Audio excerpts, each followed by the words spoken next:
Hello, everyone. You'll see Lorinda Kramer's name on the screen.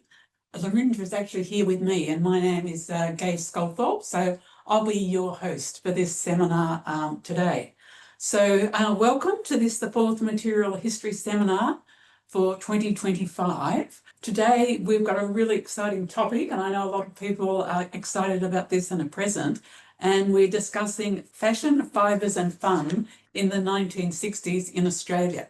The 1960s is a period defined by change. It was an unprecedented era in youth culture, and synthetic fibres saw the birth of two fashion icons, Barbie and Woolmark. So with our speakers today, we're going to delve into the history and impact of these two fashion giants. But first, let me acknowledge that here at Deakin, I'm at Burwood, which is on the lands of the Wurundjeri Woi-wurrung people, and I'd like to pay my respects to their elders, past and present, and also I'd like to acknowledge any Indigenous people here with us today. For those who may have not attended one of these seminars before, Material Histories is the seminar series offered jointly by the Old Treasury Building, Deakin University and the Australian Catholic University. In each discussion, we explore an aspect of material history through an object or series of objects. The seminars are open to anyone interested in material history, and we hope to cast the subject net widely in terms of both time and place. This particular seminar is presented as part of the program of Melbourne Fashion Week, and also to celebrate the opening of the Old Treasury Building's latest exhibition, Swinging 60s. So today's first speaker for the seminar, Consuming Fashion, Fibres and Fun in the 60s, is Dr Pauling Hastings. Pauline is a professional historian and independent scholar. Her work on Australia's post-war manufacturing, marketing and consumption of fashion and textiles connects the material to broader histories of society, culture and the economy. Pauline's paper today is titled Playing with Barbie, Youth, Fashion and Child's Play in the 1960s. So over to you, Pauline. Thank you, Gay. First, I'd like to start by acknowledging the traditional owners of the land from which I live and work, which are the Gunai-Kurnai people, and I pay my respects to their elders, past and present, and to any elders from other communities in our online audience today. Barbie launched in Australia in July 1964, at a time of tumultuous social, cultural, and fashion change, as Australian youth clamoured for the international looks of the swinging 60s. The domestic fashion market sat poised on the brink of unprecedented expansion in its teen focus, and into this mix, a scrawny plastic doll with a tiny fixed expression confidently squeezed onto the pre-teen toy market. Barbie, a surprise package, unlike any other doll Australia had seen to date, and to use the sardonic 1965 words of Jan Smith, journalist for the Bulletin magazine, Barbie was puny, straight as a stick, and with all the warm, cuddly qualities of a praying mantis. Although undisputedly a toy for children, she was dubbed the teenage fashion model doll. And through play, she enabled children to model teenage lived experience. Barbie modelled consuming fashion, fun and leisure, and showed that anything was possible with a change of clothes. While much scholarship has looked at Barbie's legacy in relation to social issues around body image, eating disorders, race and the construction of gender, here I'm exploring the legacy of what Barbie wore. Thrift and budget consciousness were never part of the Barbie philosophy, and I'll show how her copious wardrobe of clothes became a driver for the excessive fashion consumption habits that would follow children into adulthood. Today, when we talk about fashion consumption, terms such as fast fashion, textile waste, circular economies and the like are part of the conversation, and rightly so. According to recent Australia Institute research, Australia holds the dubious honour of being the world's highest consumer of textiles per capita. On average, we each buy 56 new items of clothing per year, and then more than 200,000 tonnes of discarded clothing, most made from synthetic textiles derived from fossil fuels, ends up in landfill annually. As textile waste is now at crisis levels, sustainability movements are striving for cultural change around our addiction to fast fashion. But I ask, as an historian, how did our culture of thrift and making do, so ingrained in Australians from the years of the Great Depression and the Second World War, morph into such a throwaway culture of excess and waste within a couple of decades? What were some of the cultural drivers that fed our addiction to buying new clothes? Fast fashion has frequently been blamed on globalisation. From the late 1970s, cheap clothes from cheap synthetic textiles, coming in from the low-cost labour economies of Asia, have amply supplied our addiction. But the roots of fast fashion were set down long before globalisation and hinge on our desire to consume. And in stoking that desire, Barbie played a role by embracing what scholar Wendy Varney calls, I quote, a celebration of commodities seen as pivotal to the good life.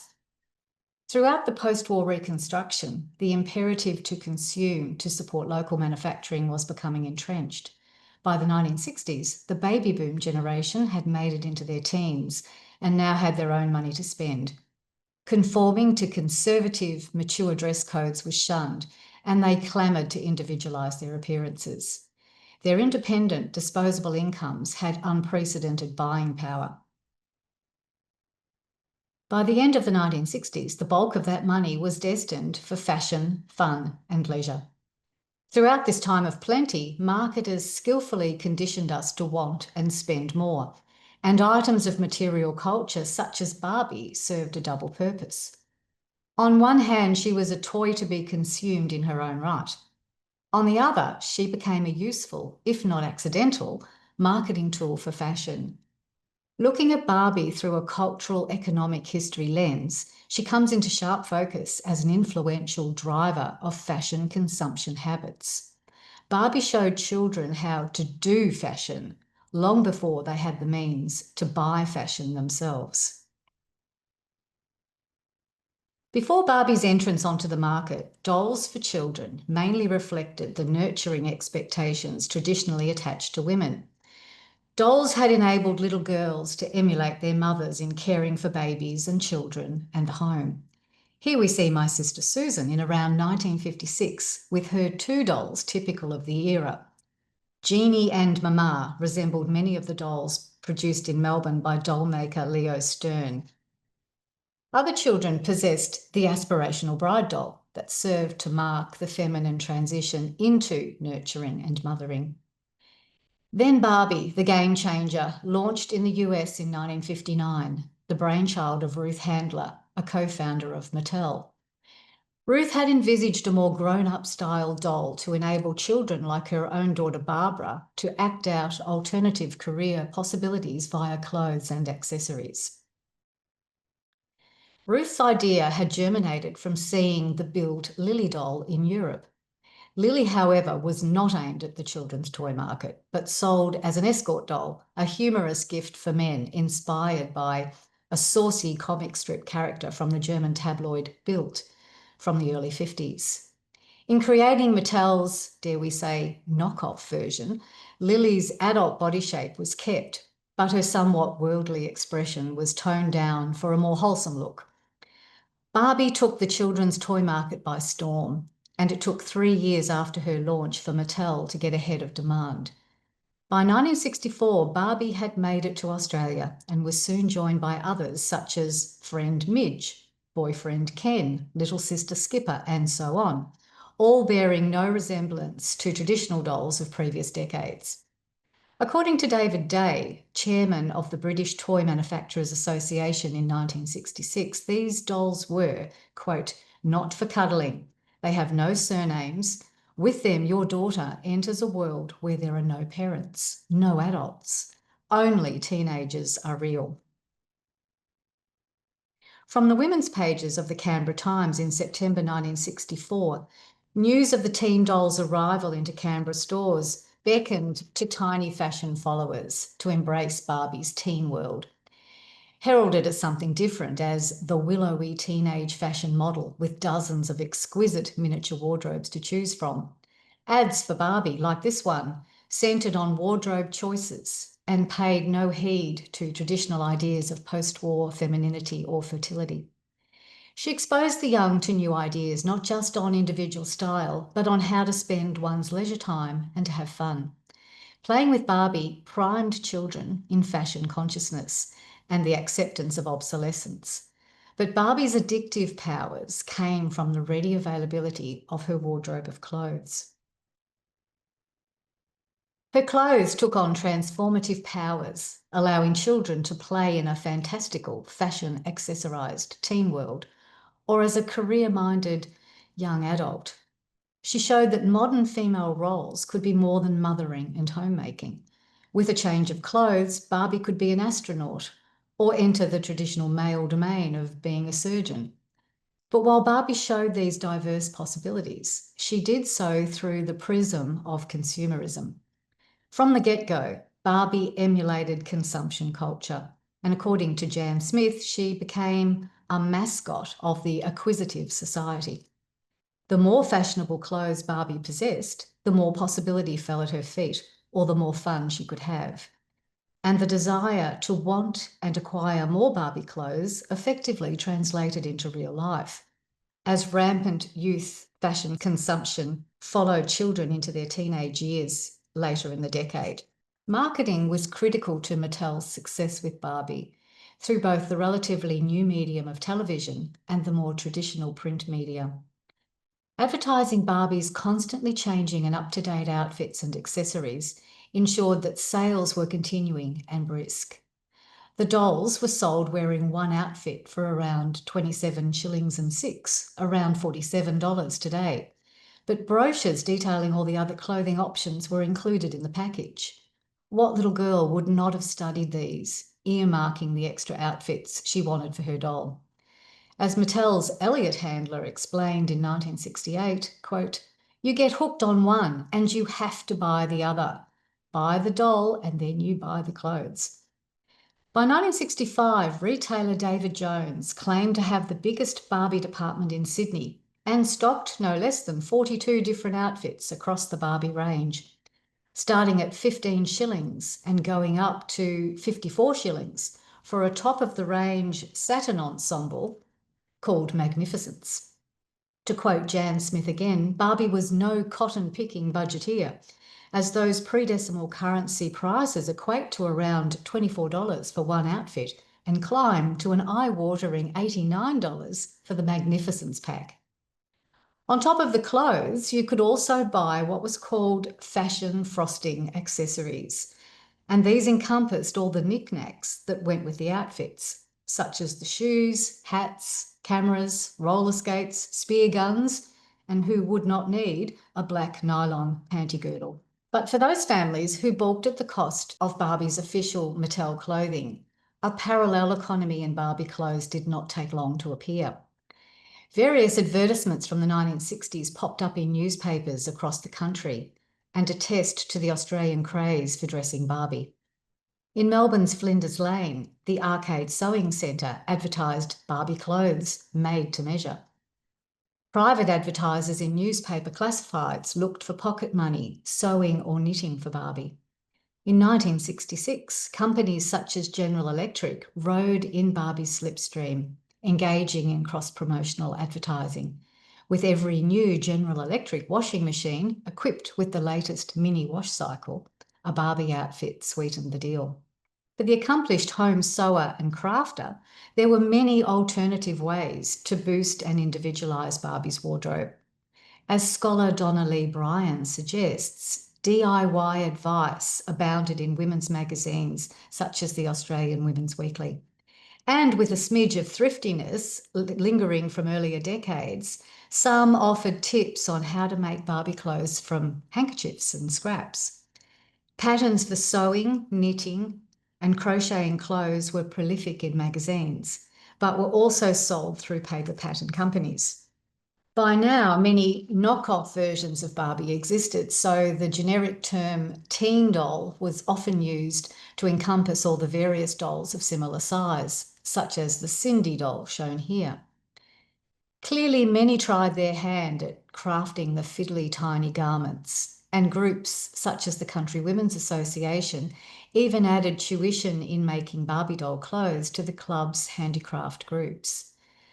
At community events such as school and church fetes, Barbie doll clothes stalls took their place alongside the cakes, plants and sausage sizzles. And even a staple fundraising activity at these events, competitions for the best dressed bride or baby doll, had been extended to include a best dressed Barbie by the mid-60s. This image of English model Jean Shrimpton in the infamous mini dress at Derby Day in 1965 recently drew comments on social media that included, quote, "Mum made me copies of her dress for my Barbie doll." Once the mod fashions of the swinging 60s took hold, Barbie wasted no time in sporting the latest looks. In just a few years after her Australian launch, Barbie and her ever-expanding wardrobe of individualised style had become embedded within the cultural life of Australia's young. Play is how children learn about the world, and Play with Barbie and Friends taught much about the world of consuming fashion. Whether a child owned Mattel original or homemade garments, restraint and sufficiency were not terms synonymous with Barbie culture. Thus, the teenage fashion model doll helped us establish an appetite for more and contributed to the habits that led to our current textile waste dilemma. Playing with Barbie over the 1960s trained baby boom children that sufficient clothing was rarely enough clothing. Perhaps those now striving for cultural change around excess and waste could look towards Mattel for support.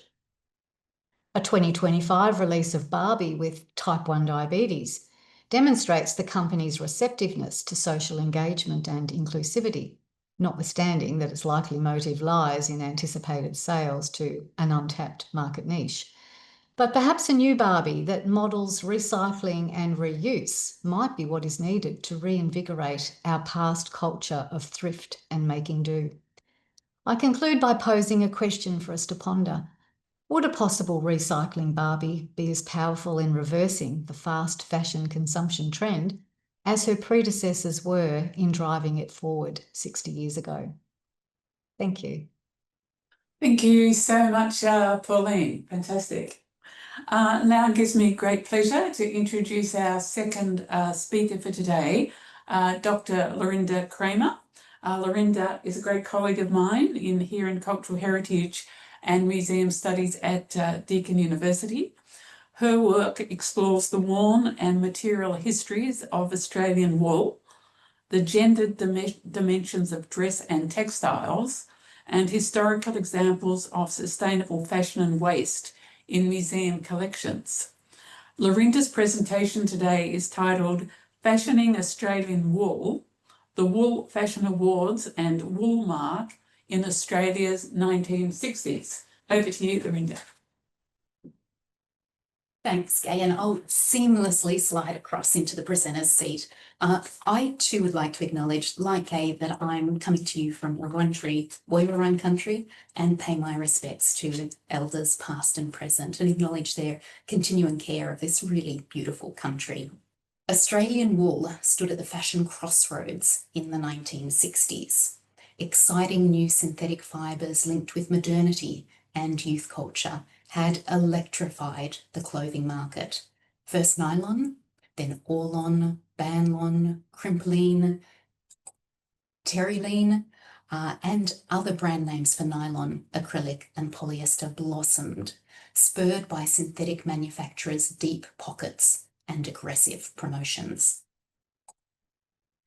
But Australia had long been known as the country that rode on the sheep's back.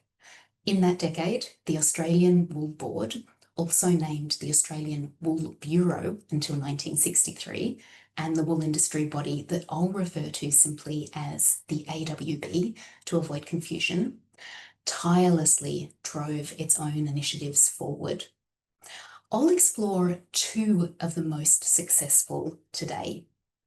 The first was the Wool Fashion Awards that had launched in the mid-1950s and became known as Australia's fashion event of the year.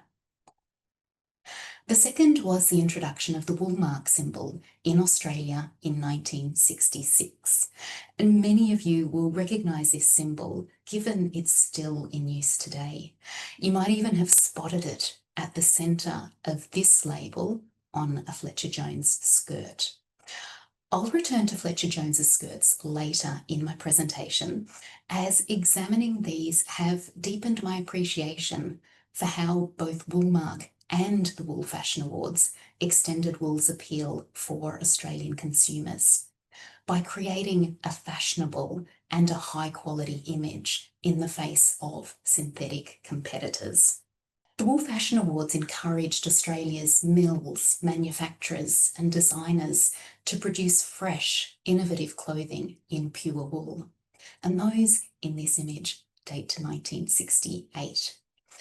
The awards underlined wool's versatility, demonstrating how it could be fashioned into everything from elegant evening gowns to modern tailored suits, how it could be made glamorous but also be warm and snug, how it could transition seamlessly from day to night, and how it suited all ages. Those ages ranged from matrons, a term then commonly used for older women with larger figures, but also to the much sought youth markets that had grown in the 1950s. From 300 entries in the competition's first year, the year after this photograph of the 1959 award-winning garments was taken by Laurie Richards Studios, entries passed 1,000 garments for the first time. Healthy budgets spread the word as bigger, more spectacular campaigns rolled out across the 60s. The Australian Women's Weekly featured the largest colour page promotions of winning styles, more than a single advertiser had ever purchased before, as the AWB seized on the power and reach of Australia's favourite women's magazine. And by 1966, entries had more than doubled again, pushing beyond 2,500. Fashion experts and AWB representatives acted as judges. The models wearing entries might be asked to return to these judges 2 or 3 times as they focused their expert eye on garments. That's what you see here with photographer Henry Talbot capturing judging at Melbourne Showgrounds in 1964. The judges looked for styling and fashion rightness, which they scored out of 50 points. They considered workmanship and finish, worth 30 points, and fabric was also important, judged for 20 points. The labels removed for anonymity levelled the playing field. The most outstanding of all winners received the Supreme Award, so prestigious that it was called the Fashion Oscar after the American Film Industry Award of that name. Melbourne's designers and manufacturers dominated the competition, and the Bulletin pronounced Melbourne the fashion centre of Australia after Victorians carried off a staggering 112 of the 126 gold medals in the 1961 Wool Fashion Awards. And young designers and youth fashions thrilled the judges as the youthquake took hold that decade. Vogue Australia used the term youthquake to describe the universal upsurge of what it called the young idea. With its global outlook and finger on the fashion pulse, Vogue Australia observed that it's the young idea that sets the pace, and a sizzling pace it is all over the world, whether it was the mods in London or the swinging generation in New York. And miniskirts were big news. The trade journal, Australian Fashion News, reported in 1965 of entries to the awards that year. For the teenagers and young 20s with pretty legs, there are miniskirts, 2 to 4 inches above the knee, the precision of geometric seaming, and the swirl of pleated or tiered skirts, it reported. It's not surprising then that Kenneth Peary's designs caused a splash among judges. Peary was one of Australia's bright young designers, creating what Vogue Australia gushed in 1965 as the kind of kicky clothes that spelled wow to young women who are with it. This example is one of Pirie's wool mini dresses from that decade from the Powerhouse Museum's collection. Pirie had provocatively told the journal Clothing News that fashion is a young man's trade after one of his vividly coloured smart young suits had wowed the judges in the 1962 Wool Fashion Awards. Pirie didn't shy away from a gamble. Rather, he believed in taking risks on new and startling fashions. When he won a 1964 Wool Fashion Award for a button-through shift dress, Australian Fashion News reported that his preference for bold colours appealed to teenagers and young sophisticates, not only because he feels that they are the biggest market, but because he has the feel for the styling demanded by youngsters today. The following year, Pirie used the awards to launch his printed washable wool. He fashioned this into paisley print blazers with matching slacks. Australian Fashion News called the designs young and so fashionable. Pirie's washable printed wools were also made into exciting young styles that it called shifts with the Tom Jones look and high-neck frocks with featured cuffs and collars, a delightful range. The AWB was apparently bubbling with excitement.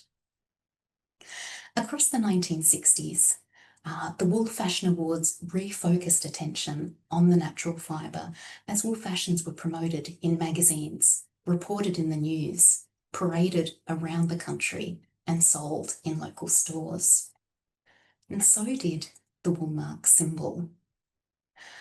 Woolmark was a new way of thinking about wool. Introduced in Australia in February 1966, it was backed by what Australian Fashion News described as the most compelling advertising campaign ever seen in the textile and fibre field. Even loyal supporters had recognised that wool could not compete with synthetics on price as they became cheaper to produce. And we only need to think about the cost of fast fashion now to understand how much cheaper still synthetic fibres could become. So Woolmark aimed to establish an image of quality in customers' minds. Its classically simple grouping of swirling lines, as the Australian Fashion News journal described the symbol, here that you'll see on another Fletcher Jones skirt, represented what the journal called both the timelessness of wool and its modernity in the space age. It's not the only design to reference the race by nations to explore space in the 60s, and I'll return to this again shortly. Woolmark intended to clearly and quickly identify pure new wool products, to act as an assurance of quality, and to decouple the natural fibre, in the AWB's words, from a restrictive price relationship with synthetics. That is, to immediately set it apart. In the 4 months following Woolmark's Australian launch, a breathtaking 1.5 million swing tickets carrying the symbol had been issued. The AWB suggested that more than 60% of the public recognised the symbol and its meaning in that short space of time. This grew to more than 80% the following year, making Woolmark more widely recognised than any other product symbol in Australia, the AWB confirmed. A highlight of the Australian launch of Woolmark was the visit of French couturier Pierre Cardin in 1967. Cardin had staked his place in Paris with what Australian Vogue referred to as young, zingy clothes, prophetic of the space age, that championed wool. He paired his clothes with velvet helmets, an example of which you'll see in this image, modelled by Hiroko Matsumoto in 1966, and with hoods sporting window cutouts to extend the futuristic edge. The Australian Women's Weekly published a double-page colour spread of Cardin's spring fashions, describing them as alive with the giddiness of youth and today's mood of freedom. In hushed tones, it continued. The clothes, they are exclusively for the young, are worn without any foundations. By this, it was referring to the designer's shocking insistence that his models go without underwear. The Canberra Times fashion reporter described his dramatic first Australian parade as accompanied by the thumping rhythm of a strong pop beat. The theatrics, the space helmets, and the cutouts in the oddest places were almost too much for the Canberra crowd to bear. By the time of Carden's 1967 visit, local designers and clothes manufacturers aplenty had begun to use the woolmark symbol. This included the much-loved Victorian manufacturer Fletcher Jones, who received the tick of approval to use the woolmark label in 1966. Fletcher Jones's models in catalogues from the late 1960s captured the distinct look of the decade. The model in the slacks in the top centre here bears more than a passing resemblance to Twiggy, the teenage model and icon of the 1960s, known for her androgynous style and her boyishly short hair. Adding to that, Fletcher Jones's skirts were now cut well above the knee, paired with bold tights that drew attention to the legs, creating texture and pattern to complement or to clash with the skirt worn with them. Australian Fashion News noted that skirt trends for the young now comprised the triangular look, and that hemlines are 2 to 4 inches above the knee. You might also be able to pick out that the skirt on the right in this 1968 catalogue in black and white wool with its patch pockets and its wide pleat had been awarded a gold medal in the Wool Fashion Awards that year. The Fletcher Jones catalogues pushed sleek modern aesthetics in photography. On this bold catalogue cover for 1969, I'd like to point out the line below Fletcher Jones's name that reads, "Australian wools you want to live in." The catalogue described the skirt's geometric pattern as strikingly different. Excitement stems from Australian pure new wool worsted. And those with keen eyes will recognise this skirt as one that I showed a few slides earlier. Text inside the catalogue reassured customers that Fletcher Jones knows all the fashion things that are happening and interprets them for you. For instance, the fashion centres say skirts stay above the knee.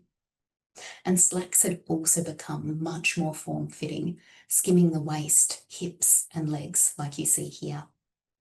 With clever new features like the matching belt for those at the right of the right image that could be unbuttoned.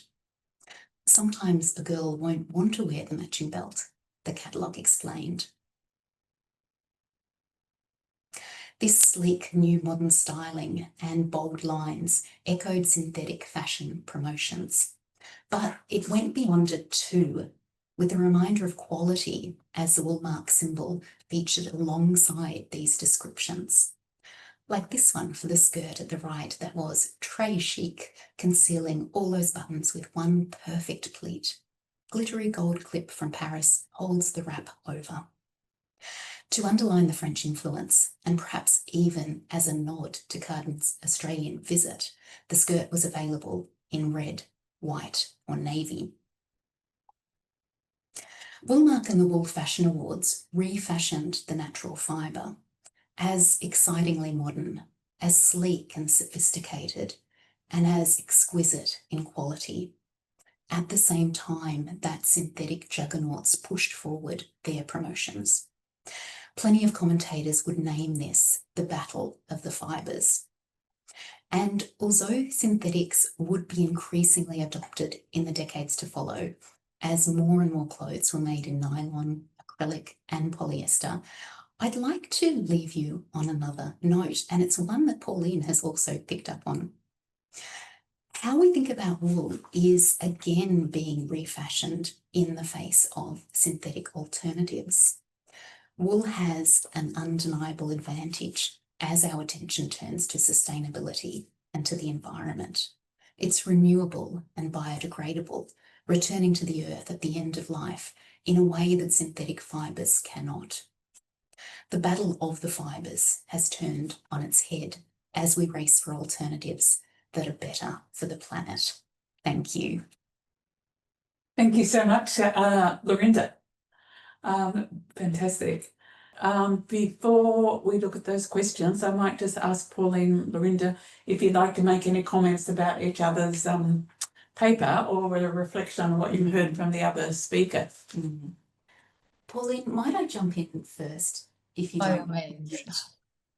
You know that in my research, I love to think about museum collections and what they can tell us about our research topic. And I was so delighted to see the photographs that you have of Barbie and of all of her accompanying clothes.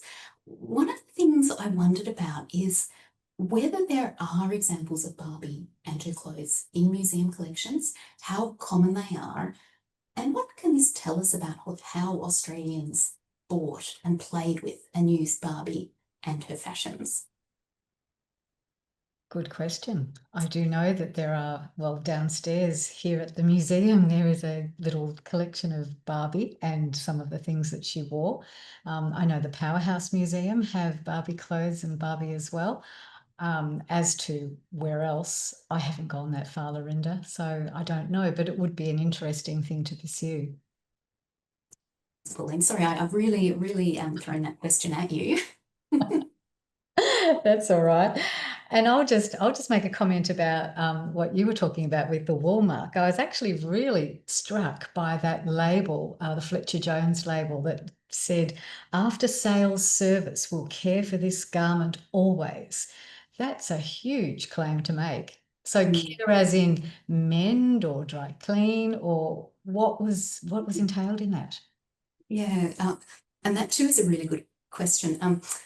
Pauline, you might know, Gay might know, and some of our listeners today might know that I've been really inspired by Fletcher Jones, by the clothes that Fletcher Jones Company made, and by that claim to care for clothes. I think, again, there's something that we can seriously learn from that in the present. And I know that a lot of companies are now offering services that are similar to what Fletcher Jones did. What it meant, Pauline, was yes, there was a special dry cleaning service that was established that would care very specifically for Fletcher Jones clothes, that knew the fabrics that they were made from and knew how to care for them.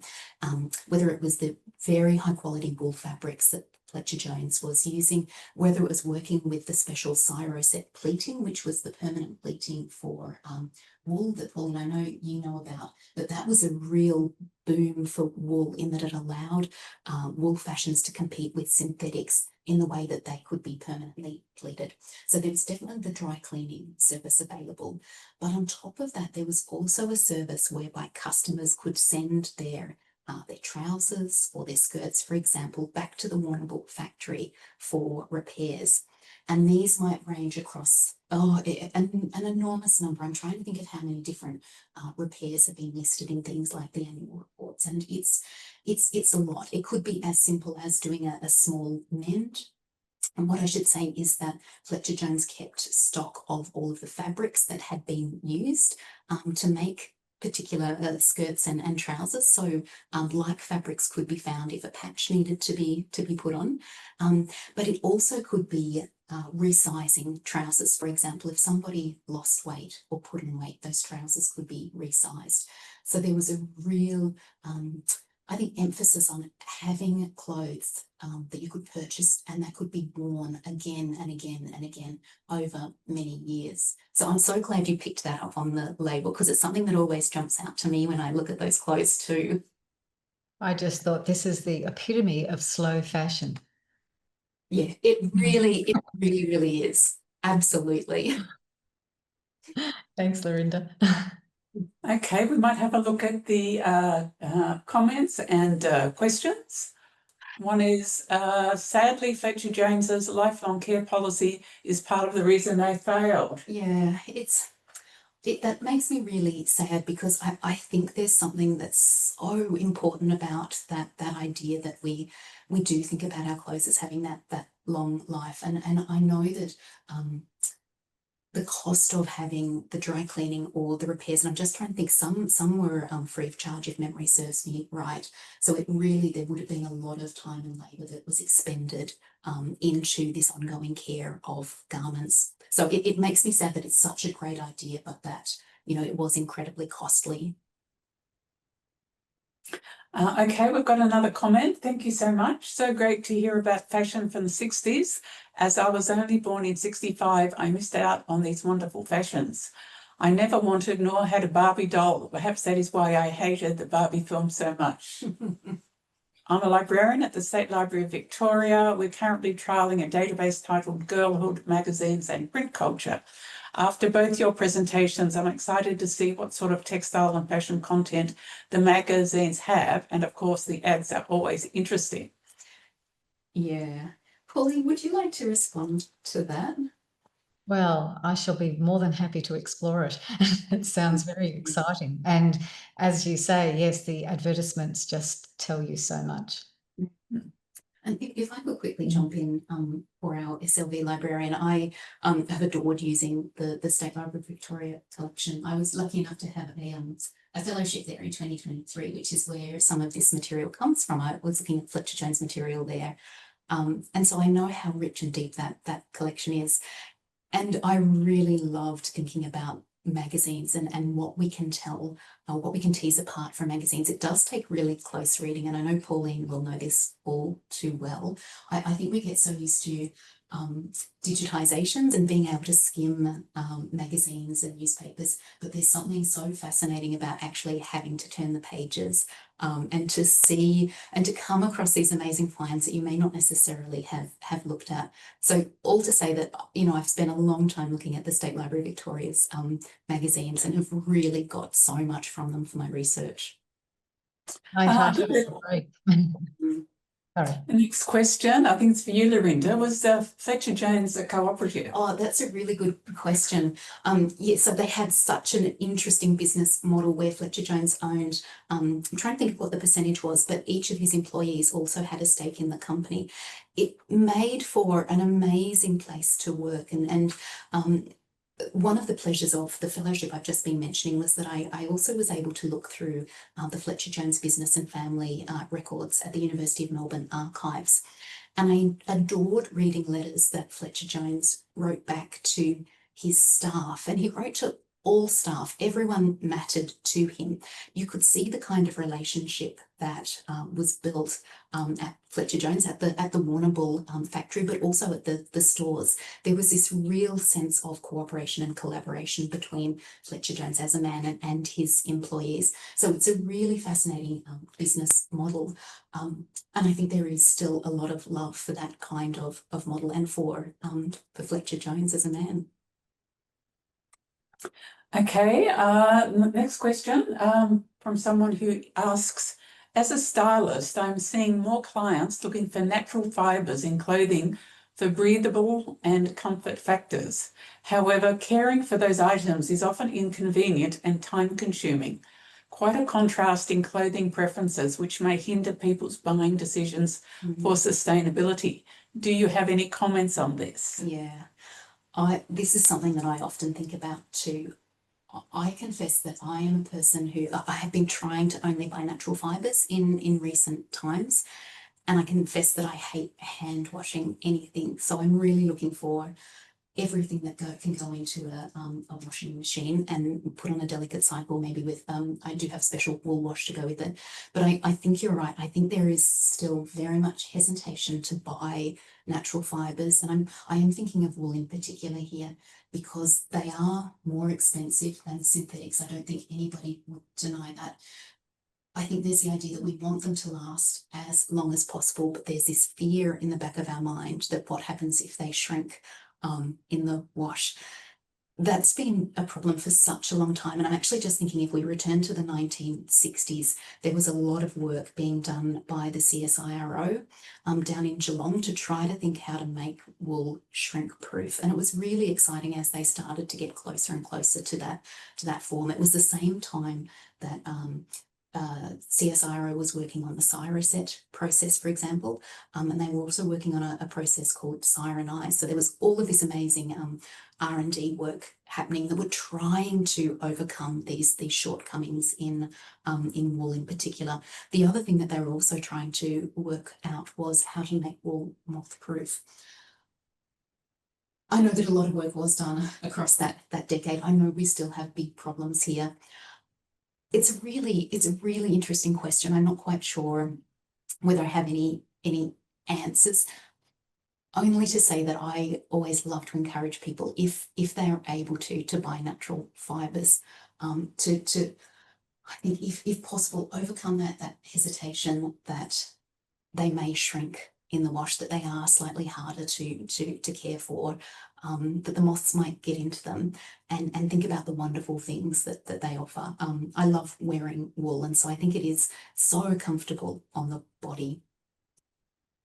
I think the next one might be more relevant for Pauline, although I'm sure Lorinda would also have thoughts. But the next question is, could you perhaps discuss the role of nostalgia in shaping the enduring popularity of vintage fashion, including Barbie's most iconic styles and designs, and also in the context of Australian wool garments from the 1950s? And thank you both for your wonderful presentations.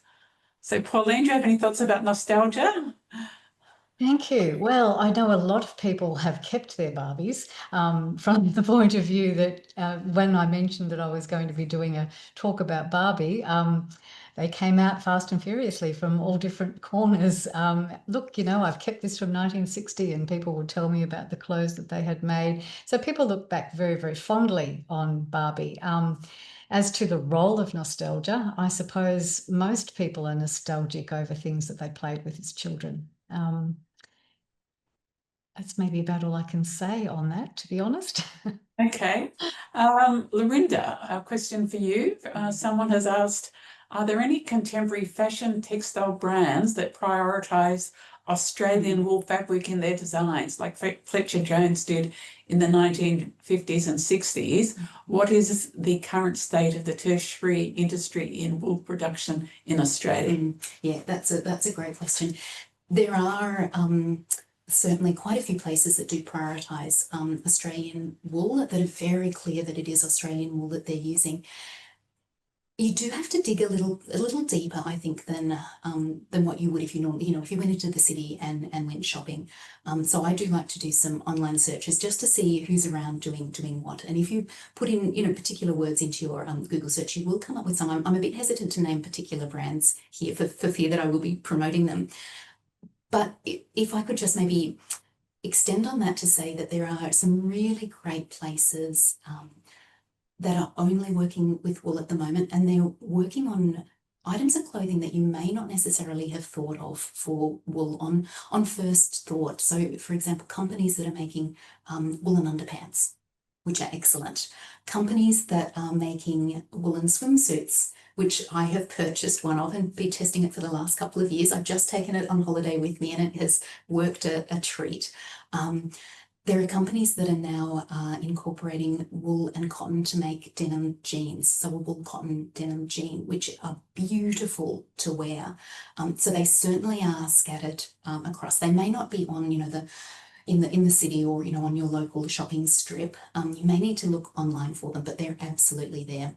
And just to say the state of the industry, the price of wool really does come up and down depending on what the market is and who's buying wool from us. It is a little low at the moment.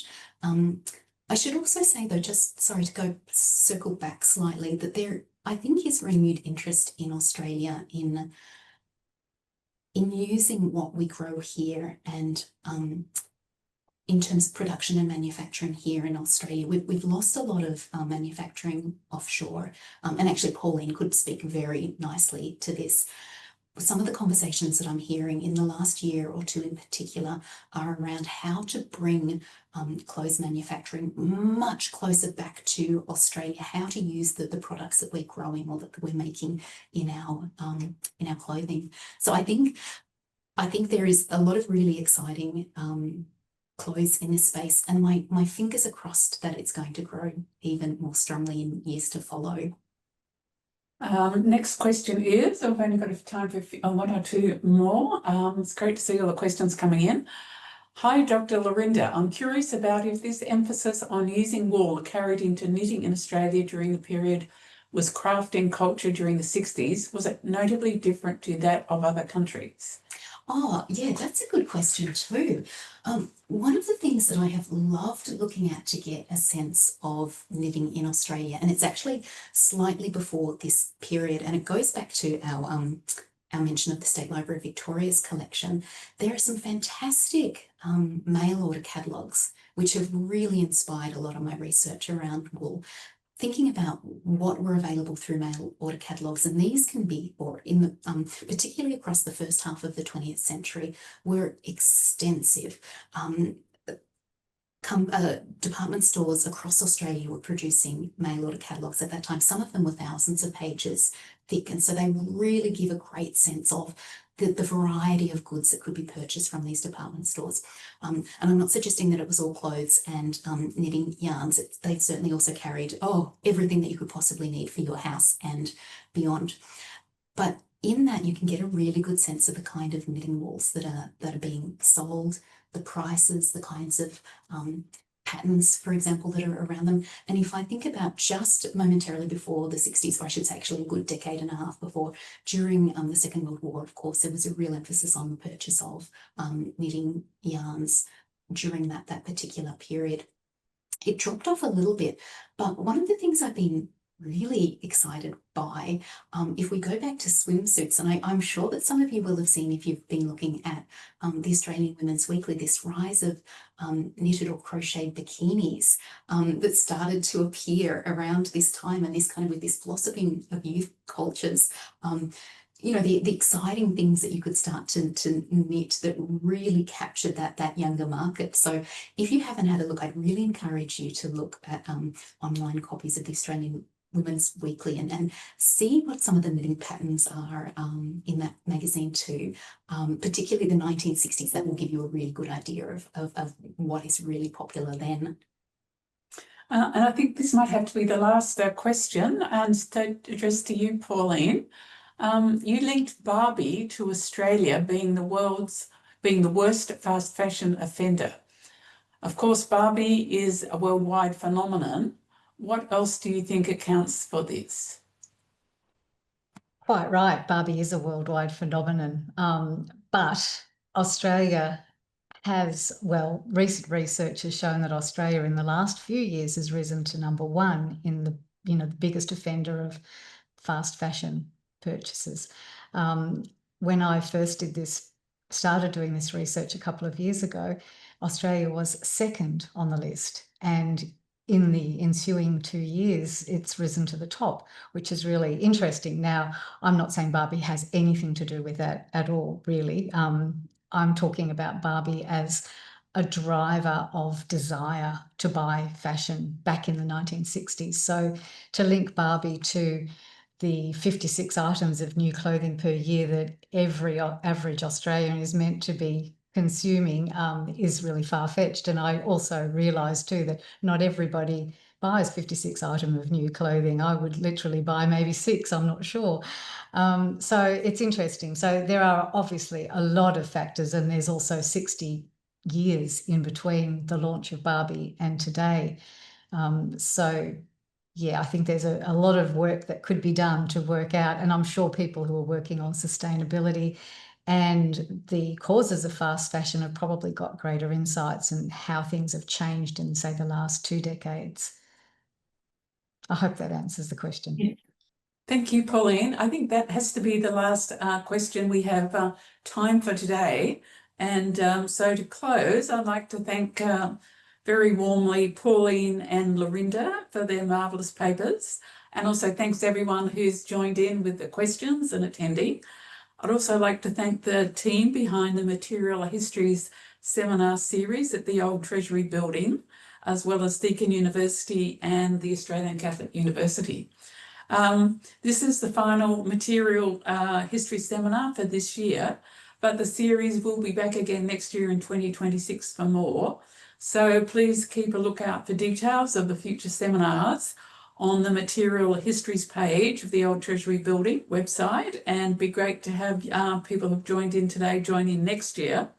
And also, Swing 60s, the exhibition, is open now at the Old Treasury Building here in Melbourne until 2027, and entry is free. So also look at the Material Histories website on the Old Treasury Building website. And so if you have an idea for a seminar for someone else, or if you'd like to speak, please do get in touch with the organisers. And thanks so much again to the presenters and everyone who's attended today. It's been absolutely fantastic. Thanks so much.